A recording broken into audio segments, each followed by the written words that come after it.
I si us sembla anem a veure ara un reportatge sobre tot una canalla, tot un seguit de nens que se'n van a fer un mundial de motocross a Bèlgica, que ha de ser el futur de l'off-road català. Anem a fer un cop d'ull d'això i...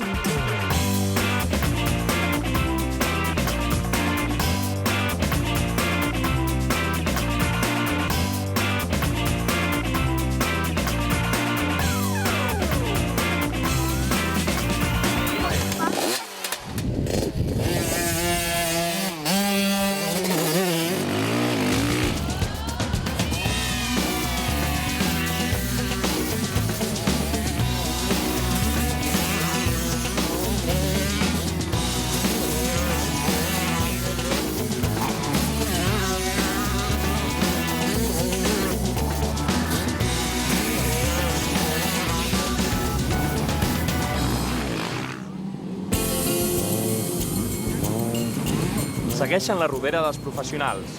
El motocross català puja amb força, cadascú amb el seu estil i les seves habilitats amunt la moto. Són 19 nens que, entre un miler de participants a tot el món, representaran la selecció catalana al Mundial de Motocross, que es disputa a Bèlgica la setmana que ve. Una aventura que els petits afronten amb molta il·lusió. Em fa molta il·lusió perquè em vaig amb un grup d'amics que tenen un bon nivell i no anem a guanyar, anem a passar-nos-ho bé. Els americans! Els americans! Els americans i els belgues. I per què són més bons? Perquè es coneixen el circuit. No hi he corregut gaires vegades amb sorra, bastanta sorra. Allà és el que hi haurà.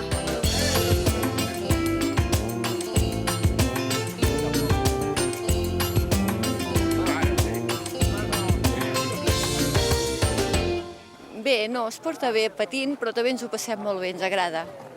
Igualment, Jo diria que no pateixo massa. S'ha de tenir en compte que Bèlgica és com a Catalunya el hoquei, és la cuna dels millors corredors del món que hi ha hagut. Que disfrutin, que no prenguin mal i que comencin a foguejar-se en altres categories i en altres nivells, en diferents terrenys. L'animes i nosaltres hem sigut expilots de motocross i vull dir que, clar, vulguis o no vulguis, a casa quan estan els petits però sempre veuen una moto o dues agradats, no? I bueno, comencen, si els agrada, doncs els inicies i clar, el que fas és lluitar per ells, no?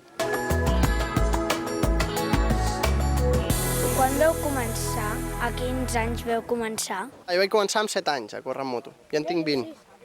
Jo vaig començar amb 4 i a fer campionat d'Espanya amb 6. Sí, jo vaig començar als 4 anys i mig o així, més o menys. Quin és el secret per fer una bona sortida? Bueno, la tàctica que jo aplico és quan posen el cartell de 5 segons, comptar de 5 cap a 0, és a dir, 5, 4...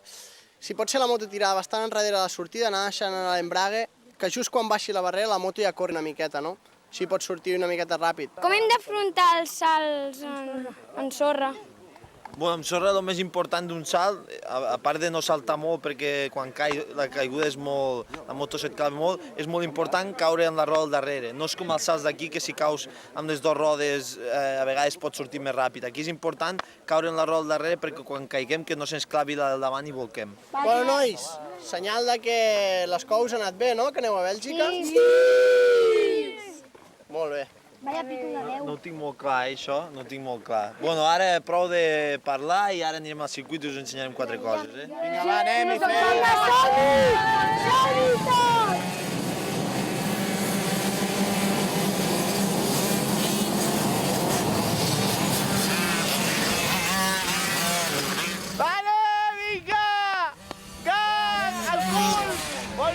El nivell avui ha estat molt bo dels nens. Hi havia uns quants que saltaven més que jo i tot. I, bueno, aquesta competició jo me'n recordo quan era petit que vaig anar a Overlon, però pel meu compte, pagant-me tots els gastos i, bueno, molt de follon.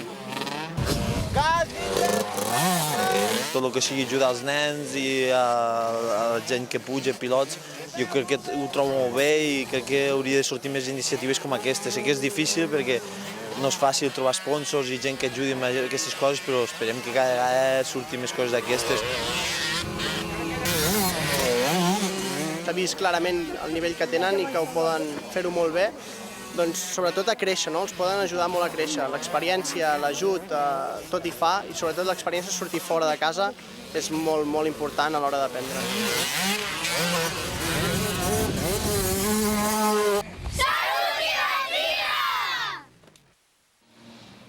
La setmana que ve el motor a fons se n'anirà fins a Portugal perquè allà s'ha de disputar una nova prova del Campionat del Món de Turismes on SEAT arriba com a líder tant del Mundial com de constructors.